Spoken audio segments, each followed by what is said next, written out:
श्री कृष्ण कहते हैं कि दुनिया से क्या लेना है और दुनिया को क्या देना है। कोई ना किसी को कुछ दे पाया है और ना ही कोई किसी से कुछ ले पाया है।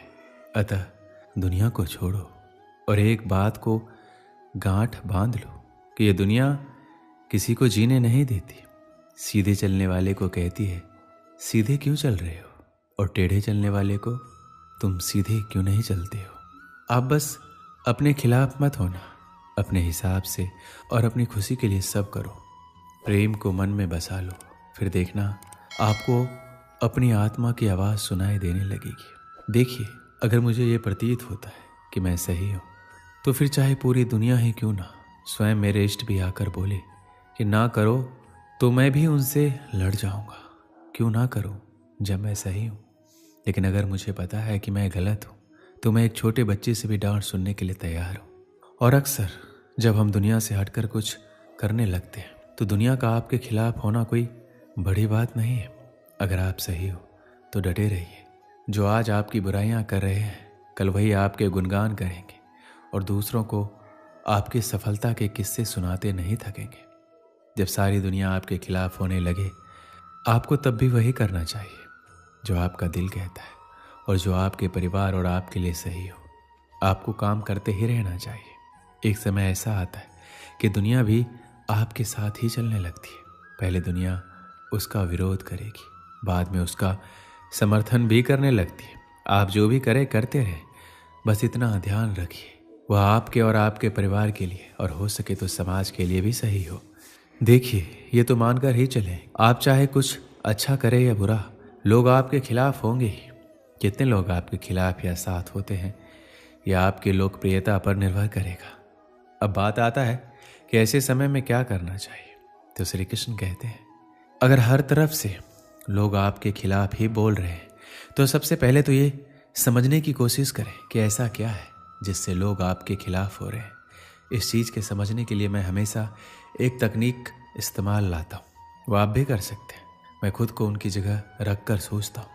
जो लोग आपके खिलाफ या आपसे असहमत हैं उनकी जगह खुद को रख कर सोचिए कि अगर आप उनकी जगह होते तो आप क्या सोचते और क्यों। आपको लगे कि नहीं वो गलत है तो कोशिश कीजिए कि जहाँ तक हो सके लोगों को अपने बारे में या अपने काम के बारे में उनको समझाएं और उनकी गलतफहमी दूर करें। अगर आप ऐसा करने में असमर्थ हैं या आपको लग रहा है कि लोग सही हैं लेकिन आपकी बातों को कोई सुनेगा नहीं या नहीं सुन रहा है, ऐसे में आप दो चीज़ कर सकते हैं। धैर्य रखिए जब सारी दुनिया आपके खिलाफ खड़ी हो। ऐसे में आप जो कर सकते हैं वो है सब्र।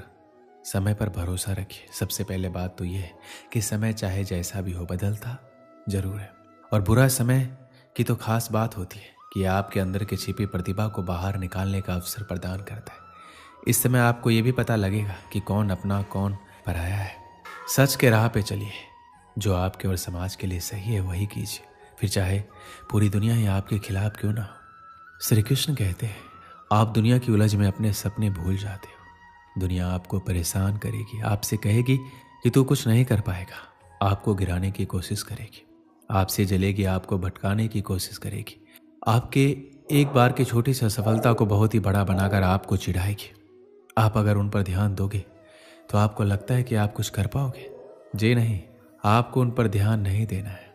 अगर आप उन पर ध्यान दोगे तो आप कुछ नहीं कर पाओगे। बस आपको एक चीज़ सीखनी है, नज़रअंदाज और खुद पर विश्वास रखना है।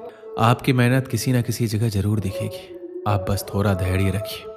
आप खुद पर विश्वास रखोगे तो आप खुद उम्मीदों पर खड़े उतरोगे। आप उससे भी बेहतर कर कर दिखाओगे। और अभी तक आपके जीवन में दुनिया का प्रेशर नहीं आया है तो अभी तक सफलता के रास्ते पर आप हो ही नहीं। आप भविष्य में एक चमत्कार से अत्यधिक सफल हो जाते हैं। आप अपने देश में एक सुपरस्टार, एक रोल मॉडल बन जाते हैं। हर जगह आपके बारे में चर्चा है, लोग आपको जानना चाहते हैं। जब आप अपनी आत्मकथा लिखने का फैसला करते हैं, लेकिन जब आप अपनी आत्मकथा लिखने बैठते हैं तो आप समझते हैं कि आपने ऐसा कुछ नहीं किया जिससे आपको सफलता मिली। आप समझते हैं आपको ये सफलता सिर्फ एक संयोग से मिली है। अगर आपको सफलता के द्वार में जाना है तो आपको सारी हदें पार करनी ही होगी। आपकी जो भी खराब आदतें हो सारी आदतें को छोड़ना है और आपको अच्छी आदतें अपनानी ही होगी। आप कहीं से कुछ भी चीज़ को सीखें तो उसे आप एक बार अपना कर जरूर देखिए। ज़्यादा नहीं तो सिर्फ 10 दिन तो करो।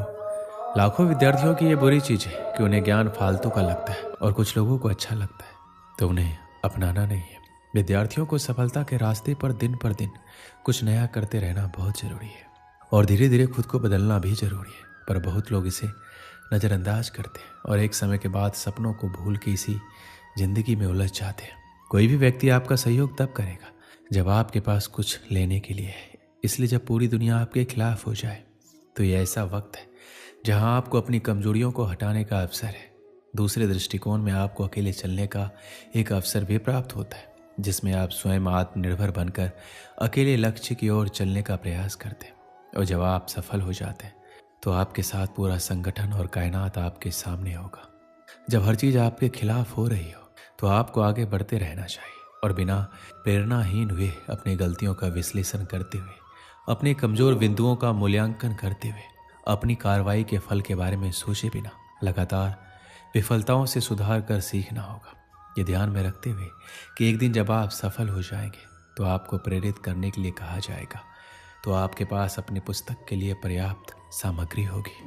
इसलिए यदि आप महसूस कर रहे हैं कि सब कुछ आपके खिलाफ हो रहा है तो इस पल में भगवान को धन्यवाद करें, क्योंकि वह आपको अपनी आत्मकथा के लिए पर्याप्त सामग्री दे रहा है।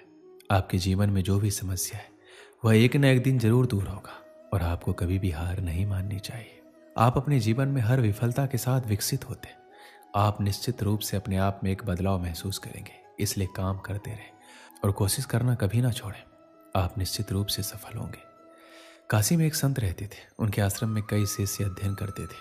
कुछ शिष्य की इच्छा पूरी होने पर एक दिन संत ने उन्हें बुलाकर कहा कि अब तुम लोगों को समाज के कठोर नियमों का पालन करते हुए विनम्रता से समाज की सेवा करनी होगी। तो एक शिष्य ने कहा, गुरुदेव, हर समय विनम्रता से काम नहीं चलता। तो संत समझ गए कि अभी भी इसमें अभिमान मौजूद है।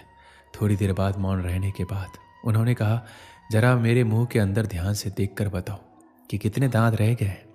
बारी बारी से सभी शिष्यों ने संत का मुंह देखा और एक साथ बोले कि आपके सभी दांत टूट चुके हैं। तो संत ने कहा कि जीभ है या नहीं। तो शिष्यों ने समझा कि गुरुजी मजाक कर रहे हैं और बोले उसे देखने की जरूरत नहीं है, जीभ अंत तक साथ रहती है। उसने कहा, यह बहुत ही अजीब बात है। जीभ जन्म से मृत्यु तक साथ रहती है और दांत जो बाद में आते हैं वो पहले ही छोड़ जाते हैं, जबकि उनको बाद में जाना चाहिए। आखिर ऐसा क्यों होता है? संत ने कहा, नहीं भगत, इसका जवाब इतना आसान नहीं है जितना तुम समझ रहे हो। जीभ इसलिए साथ नहीं छोड़ती क्योंकि उसमें लोच है। वो विनम्र होकर अंदर पड़ी रहती है क्योंकि उसमें किसी तरह का अहंकार नहीं है। उसमें विनम्रता से सब कुछ सहने की शक्ति है, इसलिए वह हमारा हमेशा साथ देती है। जबकि दांत बहुत कठोर होते हैं और उन्हें अपने कठोरता पर अभिमान होता है। वह जानते हैं कि उनके कारण इंसान की खूबसूरती बढ़ती है, इसलिए वह बहुत कठोर होते हैं और उनका यही अहंकार और कठोरता उनकी बर्बादी का कारण बनते हैं। इसलिए तुम्हें यदि समाज की सेवा गरिमा के साथ करनी है तो जीभ की तरह विनम्र बनकर नियमों का पालन करो, क्योंकि विनम्रता ही हमें जानवरों से अलग करता है। बस इस बात को ध्यान रखें कि हमारी विनम्रता हमारी कायरता ना समझी जाए। दोस्तों, इस वीडियो में बस इतना ही। मिलते हैं अगली वीडियो में। अपना ख्याल रखिएगा। जय श्री कृष्ण।